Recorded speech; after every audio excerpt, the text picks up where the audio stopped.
cuerpo, necesario también nacer espiritualmente. Entonces, el hombre nace separado de Dios a causa del pecado que mora en cada uno. La razón por la que la regeneración es tan importante es que Dios no quiere que ninguno muera, sino que todos más bien tengan vida y vida en abundancia. Ahí en Efesios capítulo 2, el versículo 5. Aun estando nosotros muertos en pecados, nos dio vida juntamente con Cristo. Y dice, por gracia sois salvos. ¿Cuántos salvos hay aquí? Por la gracia de Dios. Aquí vemos entonces que el apóstol Pablo habla de regeneración, una nueva vida, una resucitación de entre los muertos. Eso es, si estábamos muertos en delitos y pecados, entonces lo primero que Dios tuvo que hacer, y hacer con mayúscula, era resucitarnos espiritualmente, para que pudiéramos entender, ver, oír, recibir lo espiritual. Por eso es que nosotros antes no entendíamos las cosas espirituales.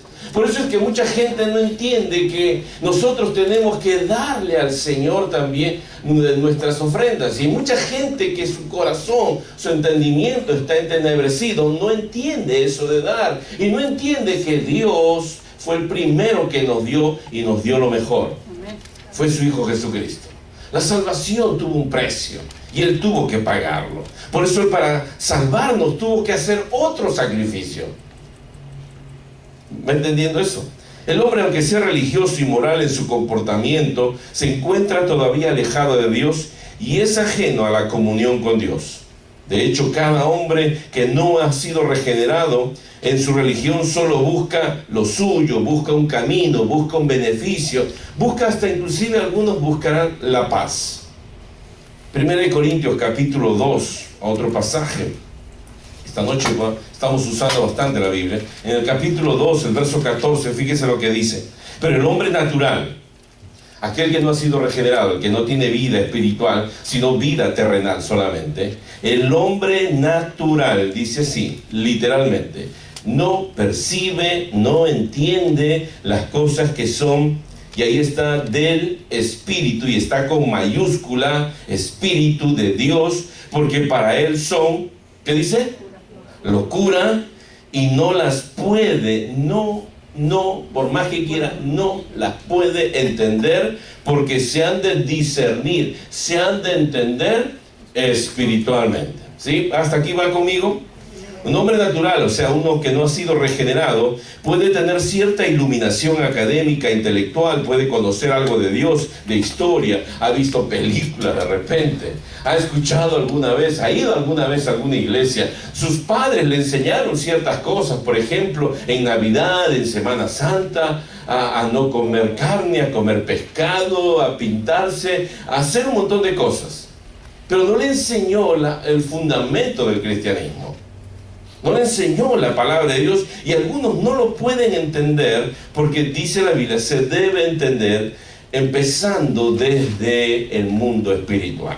¿Sí? Un ejemplo de esto lo encontramos en los falsos maestros.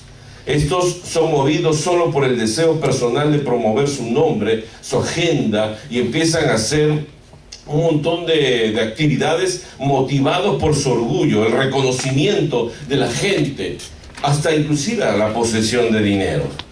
Pueden tener todo el vocabulario y todas las apariencias de un verdadero creyente, pero en fin, la realidad es que al no ser internamente regenerados, sus frutos darán a conocer quién son verdaderamente. ¿Cuántos han comido frutos de un árbol dulce? ¿Han comido usted alguna vez frutos de árbol dulce?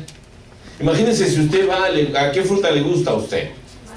A usted le gusta el mango. Imagínense, usted va a un árbol y le dice, ese es árbol de mango. Y usted va, agarra, y de repente es un árbol de otra fruta.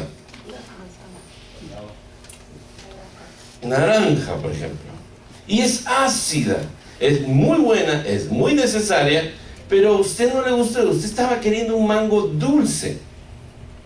Imagínese que Dios te ha dado de su espíritu. Él está esperando que tú des fruto de ese Dios a quien ha puesto en ti su espíritu. Por eso Jesús decía, no puede un buen árbol dar malos frutos, ni un árbol malo puede dar buenos frutos, ¿sí? Así que depende, por eso la semilla que Dios ha puesto en ti, ha activado, ha resucitado ese espíritu que no entendía las cosas de Dios. Yo no sé si vas entendiendo esto profundamente, y espero que lo entiendas, porque esto es el inicio de no solamente de una clase de doctrina, este es el inicio de tu vida espiritual. De esto depende realmente tu salvación. No depende de las cosas que tú puedes hacer por Dios o para Dios. Depende de si en tu vida Dios ha resucitado tu espíritu, que tú amas las cosas del espíritu. ¿Cómo describe la Biblia a aquellos que no son regenerados? Ahí le doy una lista a algunos en esas hojas que les hemos dado, donde se utilizan diversas descripciones que apuntan a lo mismo. La Biblia describe a los no regenerados de la siguiente manera. Dice ahí, en primer lugar, duros de cerviz. Y ahí están las citas que dicen. Duros y la dureza de corazón. Está desde Deuteronomio, Isaías, Salmos, están todas las citas. Duros de rostro, corazón de piedra, corazones empedernidos, corazones sin entendimiento, corazones inclinados hacia el mal, corazones malvados, corazones incircuncisos, corazones perversos, engañosos, de oídos incircuncisos, sordos espirituales, ciegos espirituales, muerto espiritualmente. Una lista que podría añadirse de los que no conocen a Dios. Pero imagínense, aquellos que no conocen a Dios, da pie que estas personas que tienen estas cualidades, según la Biblia, por eso es que termina haciendo cosas incorrectas, indebidas, cosas que van a afectar su vida. Todo lo que mencionamos arriba, ahora fíjese cuáles son las actividades que desarrollan este tipo de personas. Entendimientos entenebrecidos, falta de arrepentimiento, no ama a Dios con todo el corazón y todo el alma, incredulidad, falto de fe, se aparta de Dios, desobediencia, no escuchan a Dios, se convierten muchos de ellos en religiosos, infidelidades. Si con Dios son infieles, que lo ve en todo lugar, imagínense con otras cosas y con otras personas. Lejos de la justicia, resisten al Espíritu Santo, ignorancia de Dios, caminan en sus propios consejos, rebeldía, obras malas, no tienen temor de Dios y viven ajenos a la vida de Dios. Lo religioso, aparentemente, lo de Dios no les importa. Algunos hasta creen que mejor viven sin acercarse a Dios. ¿Cómo se obra entonces? Más o menos para que usted vaya dándose cuenta también. ¿Cómo se obra el nuevo nacimiento? ¿Cómo toma forma? ¿En qué momento? Así que tenemos muy claro que sin nuevo nacimiento no puede haber salvación. Dile al que tienes al lado, sin nacimiento no puede haber salvación. Sin nuevo nacimiento. Todos los evangélicos estamos de acuerdo con esto. La pregunta que sigue es, ¿qué debe hacer una persona para nacer de nuevo? ¿Qué dice usted? ¿Qué enseña usted? Mucha gente nos ha enseñado, repite conmigo esta oración, y mucha gente repitió, y creemos que ya por repetir esa oración, ya somos salvos. ¿Sí? ¿Usted ha visto a un lorito hablar? ¿Cuántos han visto a un lorito hablar? A un perico, esos cotorras, ha visto hablar. Y habla, yo he visto hasta loritos que cantan, y cantan muy bien, mejor que a veces que uno de nosotros. Pero ¿sabe qué? Ellos no saben lo que están diciendo, repiten. No piensan de la manera que piensa y articula un pensamiento y lo transmite el lenguaje un ser humano. Así somos de repente nosotros, que tendemos y repetimos, gloria a Dios, aleluya, amén, ¿quién vive? Y repetimos cosas que de repente sabemos algo de la Biblia, sabemos de más o menos orar, pero no hemos nacido espiritualmente. Porque el que nace va a buscar las cosas del Espíritu. ¿Cómo se llega a nacer entonces espiritualmente? Decimos que no es la fe del hombre lo que produce el nuevo nacimiento, no es lo que tú puedes hacer, sino todo lo opuesto es el nuevo nacimiento. el que hace posible que haya fe en ti, el que desarrolla fe, el que te escoge a ti, y en eso deberías tú gozarte tanto. No es que tú escogiste, no es que tú elegiste a Dios, sino que Dios te eligió a ti. Yo no sé si te estás dando cuenta tan especialmente en esta noche de que Dios te eligió a ti. Dile al que tienes al lado, Dios te eligió a ti. Tú no lo elegiste a Él te eligió a ti. Yo estaría más que contento, gritando, chiflando, saltando. Porque Dios ha nacido en mí. Él escogió, no sé por qué, pero Él te eligió. ¿Quién puede creer que Jesús es el Cristo?